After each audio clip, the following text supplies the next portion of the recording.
Hey everyone, Radhe Radhe, जय श्री कृष्णा, श्री शिवाय नमस्तुभ्यम। तो हर साल जेठ महीने की अमावस्या तिथि पर जो वट सावित्री व्रत होता है वह रखा जाता है।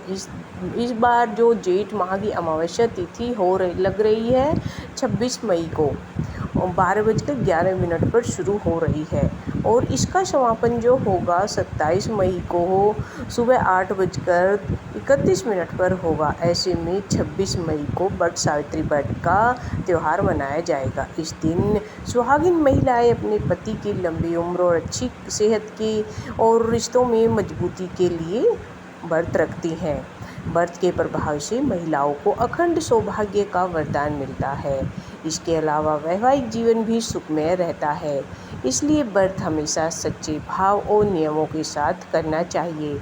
लेकिन क्या आप जानते हैं वट सावित्री व्रत के कुछ ज़रूरी नियम भी होते हैं, जैसे कि हम कुछ चीज़ों का सेवन करें, क्या खाना चाहिए और क्या नहीं। जो पूजा पाठ व आस्था का पर्व होता है, इसलिए हमें भूल कर भी कुछ चीज़ों का सेवन नहीं करना चाहिए, जैसे कि हम मांसाहारी भोजन नहीं करें और उस दिन प्याज लहसुन खाने के साथ साथ घर में भी इसका इस्तेमाल नहीं करना चाहिए। व्रत में अगर आप बाहर की चीज़ों को खा रहे हैं तो उनको भी नहीं खाना चाहिए। व्रत में आप ड्राई फ्रूट खा सकते हैं, जैसे कि आप काजू किशमिश अखरोट व बादाम। इन्हें आप जैसे कि आप कुछ साबूदाने की खीर बनाना चाहती हैं व्रत के दौरान, तो इन्हें खीर में डालकर भी आप खा सकती हैं। और अगर आप नारियल पानी पी रही हैं व्रत के दौरान तो ये बहुत ही अच्छा होता है। इससे जो हमारे शरीर में है पानी की कमी महसूस नहीं होती और ऊर्जा भी बनी रहती है। और व्रत में आप दही छाछ शहद के साथ साथ आप समा के चावल भी खा सकते हैं। इस व्रत में आप मौसमी फल भी खा सकते हैं, जैसे कि आप सेब का सेवन कर सकते हैं। इसके अलावा केला आम व अंगूर भी खा सकते हैं, जिससे कि आपको ऊर्जा मिल सके। कुछ चीज़ें हमें खानी भी नहीं चाहिए इस व्रत में, जैसे कि हम गेहूँ चावल और दाल, इन चीज़ों को हमें खाने से बचना चाहिए, क्योंकि हमारा व्रत खंडित हो सकता है। व्रत के दौरान हमें 16 श्रृंगार करना चाहिए और रेड या पीले कलर के कपड़े पहनने चाहिए। और जो है कि हमें इस व्रत के दौरान किसी की चुगली और लड़ाई झगड़ा करने से हमें बचना चाहिए, तभी हमें व्रत का पूरा फल मिलता है।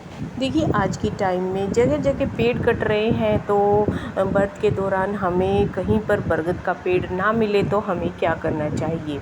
तो वट वृक्ष हर जगह आसानी से वैसे तो उपलब्ध हो जाता है। यदि आपके आसपास बरगद का पेड़ नहीं है तो आप एक दिन पहले कहीं से बरगद की एक टहनी मंगवा लें और पूजा के दिन उस टहनी को साफ यानी अच्छे से धो ले और अच्छे से विधि पूर्वक कहीं पर लगा दे और उसका पूजन करें। ऐसा करने से भी व्रत का पूरा फल मिल जाता है।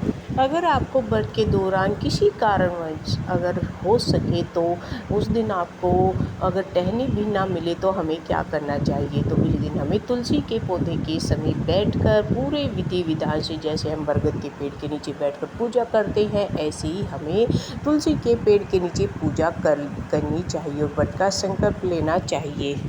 और तुलसी के पास बैठकर व्रत की कथा सुने और भगवान से अपने संकल्प की पूर्ति की प्रार्थना करते हुए तुलसी मैया के सामने हमें बैठकर दिया जलाना चाहिए। इससे भी हमें संपूर्ण फल मिल जाता है। तुलसी माता को भी शुद्धता और पवित्रता का प्रतीक मानते हैं, तो इसलिए अपनी श्रद्धा और आस्था के साथ तुलसी मैया की पूजा करें, इसका भी हमें पूरा फल मिलता है।